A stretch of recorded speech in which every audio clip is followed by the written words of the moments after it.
And I want to thank everybody who's joining or who will be joining.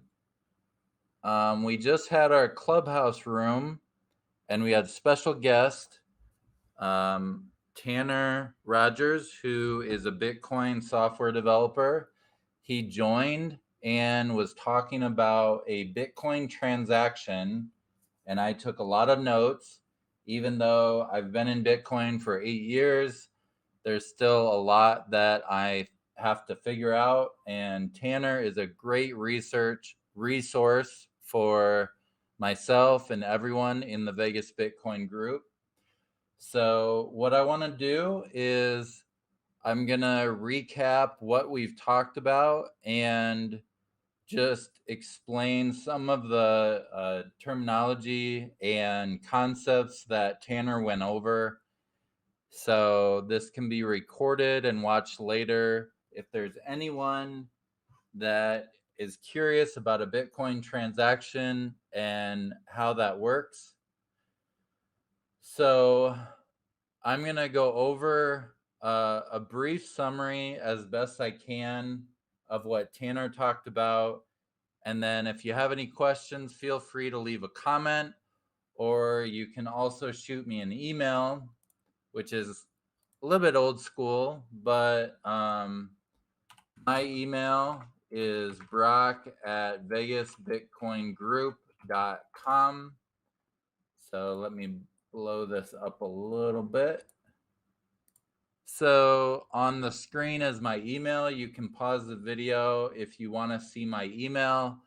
I respond personally to every email that I get, so that's a great way to get a hold of me. So, what is a Bitcoin transaction? So, I'm going to give an example. So, let's say there's Alice and Bob, and Alice has 1 Bitcoin in her account, and she wants to send a transaction to Bob, but she only wants to send him half a Bitcoin. So on screen, I'm going to type out some of the key elements of a Bitcoin transaction from Alice to Bob. So Alice wants to send half a Bitcoin to Bob. And I'll put BTC, which is the abbreviation for Bitcoin. So the first thing that Alice needs to do is she needs to get Bob's wallet address. So the first thing Bob needs is he needs a digital wallet set up that can hold Bitcoin in it. Once the wallet is set up, there will be a feature that says receive Bitcoin in Bob's wallet, because Alice wants to send it from her wallet to Bob's wallet. So the first thing is that Bob will need to generate a wallet address from the wallet software. So there'll be a wallet address generated from the wallet software in Bob's wallet. That's the first thing that happens. So Alice will need that. So Bob will send the address, the wallet address, to Alice. And then when Alice is going to prepare,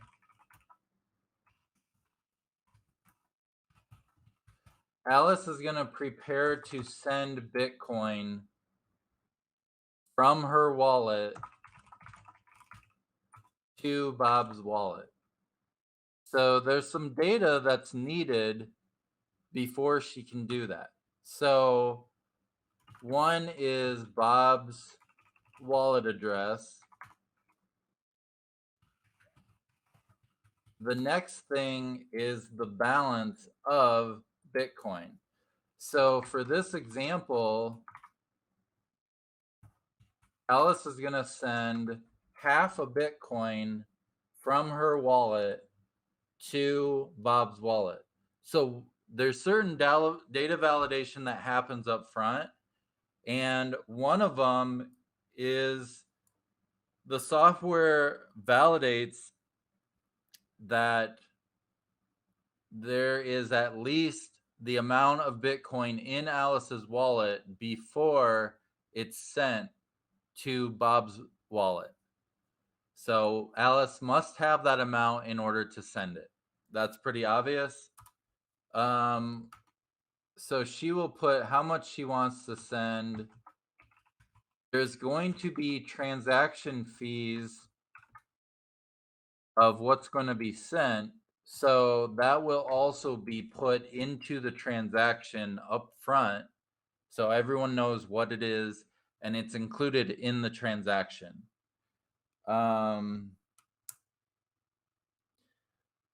So the next thing is that, so step 7, Alice hits send. So once it's prepared, Alice will hit send and everything will be validated and the transaction is sent over to the network. So it goes from the wallet to the whatever peer or whatever node the wallet software is sending to. So that's what happens when she hits send. Now, the transaction will go into something that's called the mempool. And mem stands for memory. So there's a memory pool in the Bitcoin transaction, the Bitcoin network.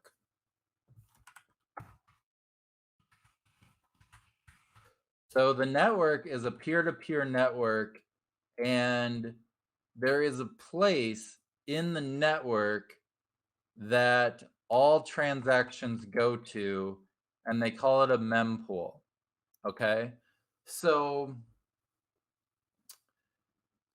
if you think of a pool, it's like a swimming pool. It's where all the water goes to, and all the kids and everyone swimming goes into this one concentrated area.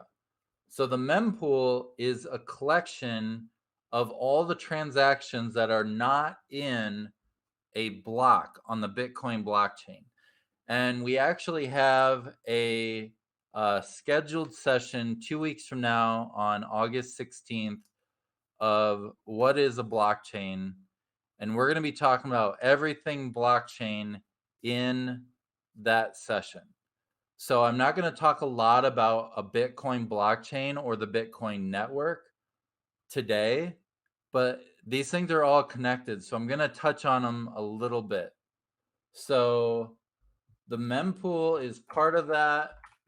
The transaction will eventually be added to a block. So the miners, the Bitcoin miners, are, what they do is they take transactions from the mempool and they put them into a block, and the miners want to confirm a block so they can get the transaction fees and to get the reward for each block that's confirmed. So the mempool is where they get all the transactions that are added to the blocks, which will be added to the blockchain.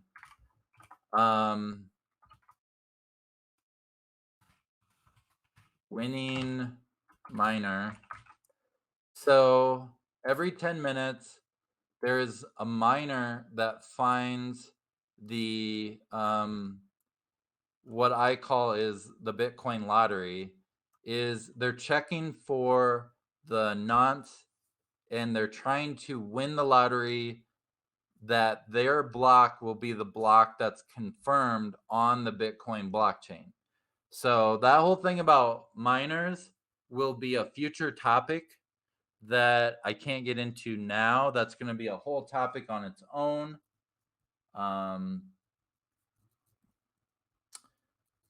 So I'm just taking some quick notes on future topics.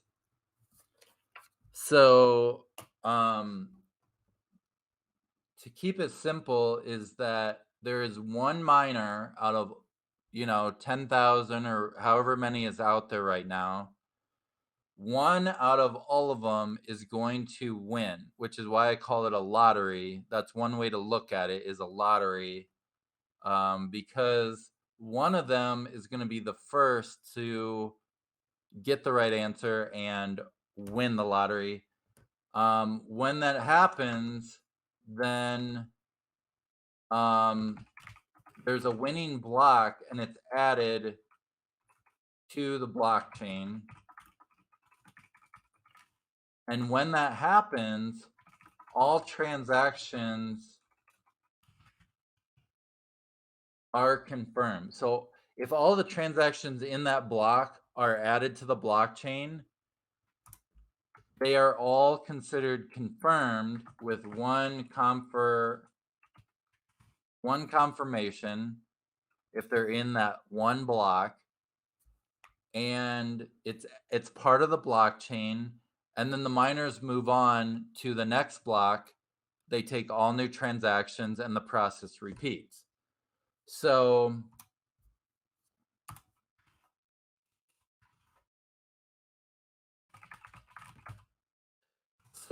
every 10 minutes, there's a new block added to the blockchain. 10 minutes is the average. Sometimes it's 9 minutes, sometimes it's 11 minutes. But on average, it's 10 minutes. And over the next 10 minutes, another block will be placed on top of it, which will add 2 confirmations to the transaction that was in 2 blocks before that. And one thing that Tanner mentioned in the Clubhouse room, I asked him, at what point is a transaction considered complete?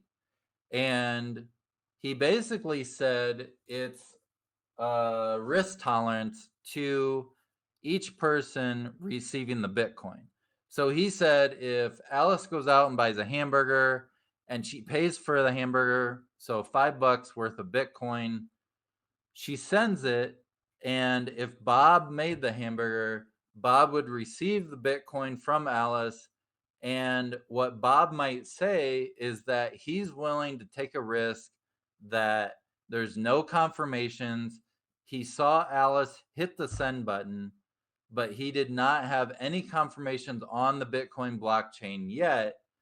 But considering how secure Bitcoin is, and the hamburger is only $5, Bob might be willing to risk that confirmation will eventually be confirmed, just so he doesn't have to have Alice stand there and wait for the confirmations to happen. So when a transaction is complete is at the discretion of the person receiving the Bitcoin transaction. One question that came up by Ida in our Clubhouse room is there any risk of a transaction being reversed? And the short answer that Tanner gave was no. If a Bitcoin transaction is sent, is there any risk that transaction might be undone or reversed? The short answer is no. And there's many reasons for saying no. Just the fact that a transaction goes through what's called a hashing algorithm, and it goes through and the data is added to the Bitcoin blockchain. The Bitcoin blockchain, once the data is there, that data is never deleted or changed in any way. So that process of securing the data on the blockchain is what allows the transactions not to be reversed. So some people see it as a good thing and some people see it as a bad thing. Um, One thing that happened to me is that there was a scammer that gave me his address to send it to because I thought I was doing a legit transaction. It turned out that the person I was sending Bitcoin to was not who I thought they were. They were spoofing their identity. It's also known as, I believe it's called a phishing attack, where you're sending the data is actually phishing. That's the wrong use of the term, but there's a certain term for it where you think you're sending it to one person and they're actually online posing as someone that they're not. So the scammer is posing as somebody who I thought I was sending the transaction to, when really they gave me a address that was not the legit address that I wanted to send it to. I sent it to their wallet, and once the Bitcoin was sent, it was gone forever. And that is why it's very risky to use Bitcoin. And I caution everyone, before using Bitcoin, make sure that you know who the person is that you're sending Bitcoin to. Never be in a rush to send Bitcoin. Always validate the person is who they say they are through multiple methods, either in person or through multiple different social media accounts. Um, the person that I sent it to, I thought I was talking to on Discord, and I thought that the Discord ID was the actual ID of the person that is, in this case, it was the CEO of a project. But what the scammer did was the scammer changed their display name and their picture in order to look like the CEO of a project, when really they were able to just change it. I should have known better. It was my own fault.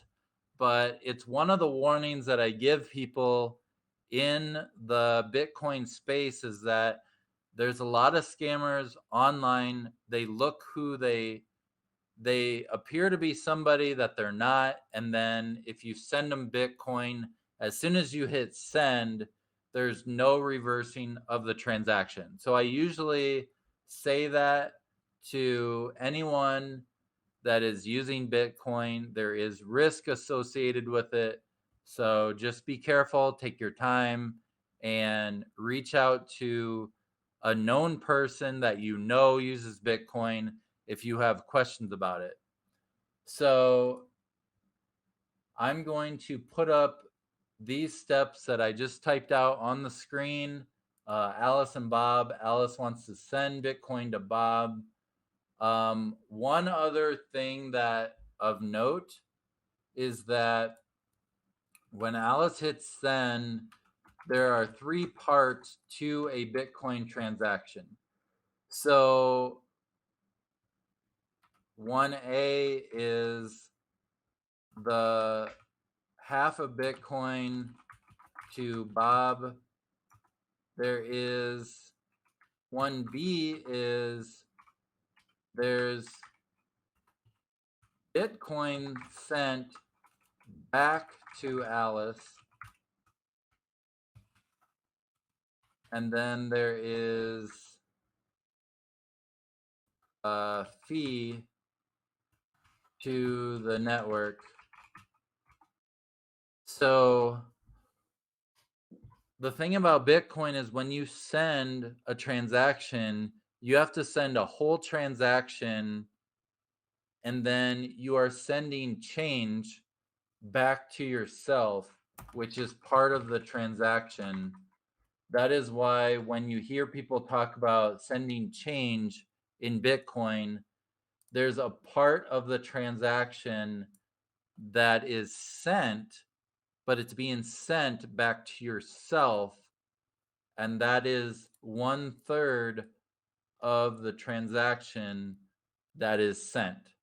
So it's kind of hard for new people to grasp the entire concept of that. But being that this is an explanation of a transaction, I need to make sure to say this as part of the description. That's something else that Tanner went over on Clubhouse. Um, the transaction goes to the mempool. It's added to a block by the miners. The miners win the lottery, what they say, and the block is added to the blockchain in which the first confirmation happens, and then there are additional confirmations as each block is added to the blockchain. So that is kind of the high level overview without getting into too much detail on what a Bitcoin transaction is. If you have any questions about this, you can leave a comment. I also have my email. You're welcome to email me if you have any questions. But that is an overview of a Bitcoin transaction. So I hope that helped. I hope you enjoy the stream, and we'll be back again in 2 weeks to talk about a Bitcoin blockchain. And I hope to see you all there.